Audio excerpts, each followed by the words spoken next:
बिस्मिल्लाहिर्रहमानिर्रहीम। अस्सलाम वालेकुम व्यूअर्स। आज के वीडियो लेक्चर में हम डाइलेक्ट्रिक्स के बारे में पढ़ेंगे। डाइलेक्ट्रिक्स ऐसे इंसुलेटर्स होते हैं जो पोलराइज हो जाते हैं।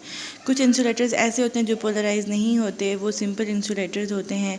और that type of insulators which get polarise are called dielectrics. Dielectrics are also insulators. Okay, so there are some examples of dielectric. These dielectric are used between the capacitor plates to alter, to change the capacitance of the electric field. देखें, as I told you earlier, तो अब डायरेक्ट्रिक की properties के बारे में बता रहे हैं कि डायरेक्ट्रिक्स में इस तरह के मॉलिक्यूल्स होते हैं, मतलब डायपोल्स टाइप होते हैं।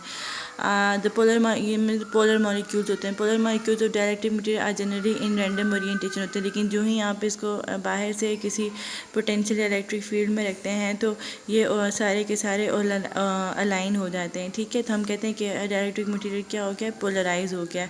The applied electric field will polarise the material by orienting the dipole moments of the decrease the effect.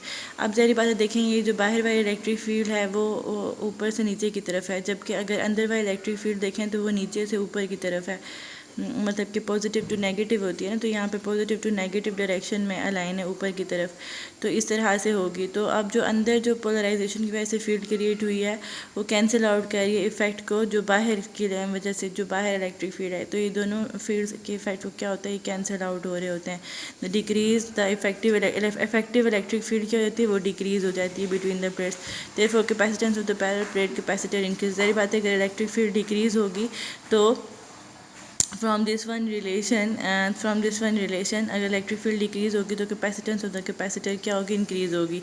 Dielectric must be good electric insulator so as to minimise any DC leakage current through capacitor. ठीक है, तो ये मतलब एक good insulator है तो कोई भी डीसी करंट कैपेसिटर में से लीक ना हो। कैपेसिटेंस ऑफ एम्प्टी कैपेसिटर, हम सबसे पहले एम्प्टी कैपेसिटर की कैपेसिटेंस कैलकुलेट करते हैं तो हमारे पास सरफेस चार्ज डेंसिटी वही है डी क्यू। यहाँ से आप डी क्यू की वैल्यू निकाल लो, और अगर आपने पूरे के पूरे कैपेसिटर की क्यू निकालना है कि उसने कितना चार्ज स्टोर किया, तो आप बोथ साइड पे इंटीग्रेट कर दो, वैल्यूज़ पुट कर दें। Sigma is equal to Q by simple. अच्छा, इतना ज़्यादा करने की ज़रूरत भी नहीं है, आप जस्ट सिंपल ये लिख दो कि surface charge density is equal to sigma is equal to Q by A. और हमने इलेक्ट्रिक फील्ड का एक्सप्रेशन निकाला था, वो क्या था, sigma by epsilon not. Sigma की यहाँ पे वैल्यू पुट कर दें, और यहाँ पे आप वही वोल्टेज की वैल्यू यूज़ करें।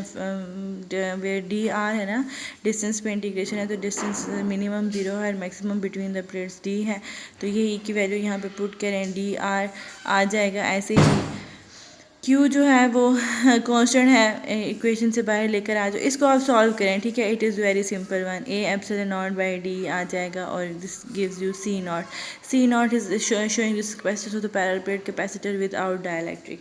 ठीक है, तो अब हम capacitance of the parallel plate capacitor निकालते हैं विद डाइलेक्ट्रिक। तो अगेन आपने वही सरफेस चार्ज डेंसिटी ले ली, और यहाँ पे आप E medium in dielectric insert कर दे, तो उसकी ज़ाहिर बात है एक डाइलेक्ट्रिक कांस्टेंट भी होगा। हमें पता है कि जब हम एक मीडियम इंसर्ट करते हैं तो इलेक्ट्रिक या डाइलेक्ट्रिक जब हम इंसर्ट करते हैं तो इलेक्ट्रिक फील्ड रिड्यूस हो जाती है by the factor of dielectric constant E bye की। तो ये reduction in electric original electric field से होकर आ रहा है because of the presence of medium.